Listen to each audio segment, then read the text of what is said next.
নমস্কার বন্ধুরা, আমার চ্যানেলে সবাইকে স্বাগত। তো আজ আমি গরমে পেট ঠান্ডা ও গরমে শরীর সুস্থ রাখতে হালকা পাতলা ঝিঙের একটি নিরামিষ রেসিপি আপনাদের সাথে শেয়ার করব। তো একবার আমার মতো এইভাবে ঝিঙে বানিয়ে দেখুন। গরম ভাতের সাথে অসাধারণ লাগে খেতে। আশা করছি আপনাদেরও ভীষণ ভালো লাগবে। ভালো লাগলে আমার চ্যানেল এখনও না সাবস্ক্রাইব করা থাকলে চ্যানেলটা সাবস্ক্রাইব করে নেওয়ার অনুরোধ রইল। তো কথা বলতে বলতে এখানে আমি 250 গ্রাম ঝিঙে হালকা খোসা ছাড়িয়ে তারপর ঝিঙেটাকে কেটে নিয়েছি। ঝিঙেটা একটু খোসা রেখে ছাড়িয়েছি, কারণ ঝিঙে তো এমনিতেই নরম সবজি, তাই রান্নার পরে যাতে একেবারে গলে না যায় তাই একটু খোসা রেখে ছাড়িয়ে নিয়েছি। এবার অপর দিকে কড়াই গরম করে নিয়ে এখানে দিয়ে দিচ্ছি 1 চামচ গোটা ধনে আর 1 চামচ গোটা জিরে। জিরে আর ধনেটা একটু শুকনো খোলায় ভেজে নিয়ে নামিয়ে নিলাম। জিরে ধনেটা কিন্তু খুব বেশি ভাজিনি, অল্প ভেজেই নামিয়েছি। বেশি ভাজলে আবার এর যে সুন্দর গন্ধ সেটাই থাকবে না। এবার দেখুন ওই গরম কড়াইয়ের মধ্যে 2 চামচ সর্ষের তেল দিয়েছি। তেলটা গরম হয়ে গেলেই এর মধ্যে 10-12টা ডালের বড়ি আমি ভেজে নিচ্ছি। তবে ডালের বড়িটা একটু ভালো করে ভেজে নিচ্ছি, নইলে কাঁচা গন্ধ ছাড়বে। তো ভেজে নামিয়ে নিলাম। এবার ওই তেলের মধ্যেই ফোড়নে দিয়ে দিচ্ছি 3টে শুকনো লঙ্কা, 1/2 চামচ কালো জিরে। ফোড়নটা ভেজে নিয়ে এখানে দেখুন আমি 2টো মিডিয়াম সাইজের আলু খোসা ছাড়িয়ে পাতলা করে লম্বা লম্বা করে কেটে নিয়েছি। আলুটা কিন্তু প্রথমে একটু ভেজে নেব। তারপর এর মধ্যে দিয়ে দিচ্ছি সামান্য একটু লবণ আর দিয়ে দিচ্ছি হলুদ গুঁড়ো। লবণ আর হলুদ গুঁড়োটা দিয়ে আলুটা কিন্তু বেশ ভালো করে ভেজে নিতে হবে। আলুটা ভাজা হয়ে গেছে। এবার দেখুন এখানে আমি 2টো কাঁচা লঙ্কা আর 1 ইঞ্চির মতো আদা বেটে নিয়েছিলাম। আদা আর কাঁচা লঙ্কা বাটাটা দিয়ে দিলাম। এবার যতক্ষণ না আদার কাঁচা গন্ধ চলে যাচ্ছে ততক্ষণ এটা একটু ভেজে নেব। তবে একটা ঢাকনা দিয়ে ঢেকে ভাজবো। এটা হতে থাক ততক্ষণে এখানে দেখুন গোটা জিরে আর ধনেটা আমি শিলপাটায় বেটে নিলাম।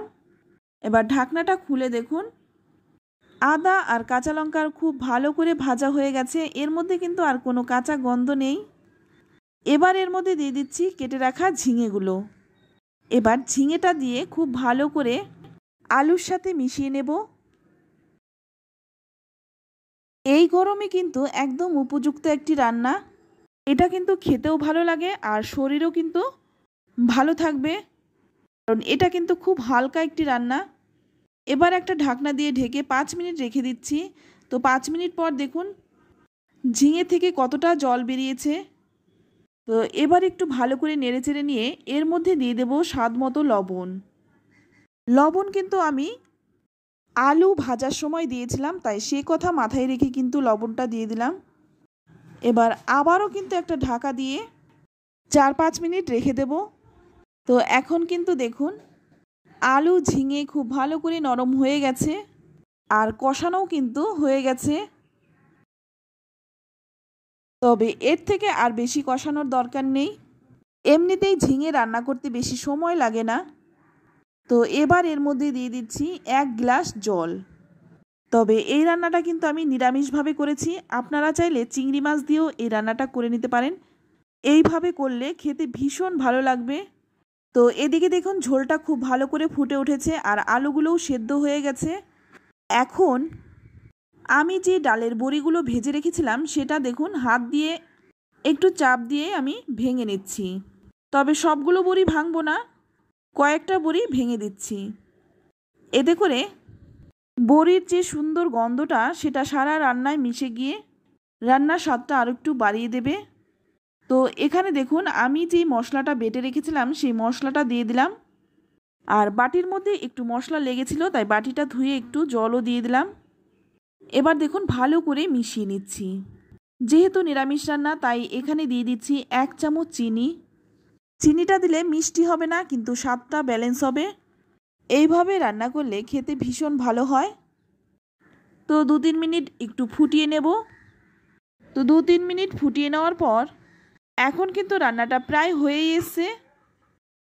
এবার নামানোর আগে দিয়ে দিচ্ছি 1 মুঠো ধনেপাতা। যেহেতু এখানে তেমন কোনো মশলা পড়েনি তাই ধনেপাতাটা দিলে এর স্বাদটা আরও বেড়ে যায়।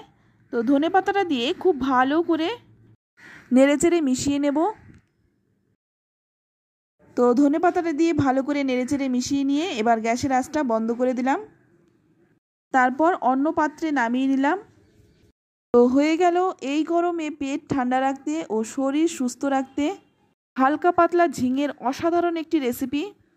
তো আমার এই রেসিপিটি কেমন লাগলো অবশ্যই কমেন্টে জানাবেন। ভালো লাগলে লাইক, কমেন্ট, শেয়ার করবেন। আর আমার চ্যানেলে নতুন বন্ধু হয়ে থাকলে চ্যানেলটা সাবস্ক্রাইব করে নেওয়ার অনুরোধ রইল।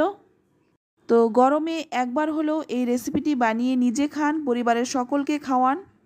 আশা করছি সকলেই ভীষণ পছন্দ করবে। তো আজ এই পর্যন্ত, আবারও নিয়ে আসবো অন্য কোনো নতুন রেসিপি। সকলেই ভালো থাকবেন, সুস্থ থাকবেন। ধন্যবাদ।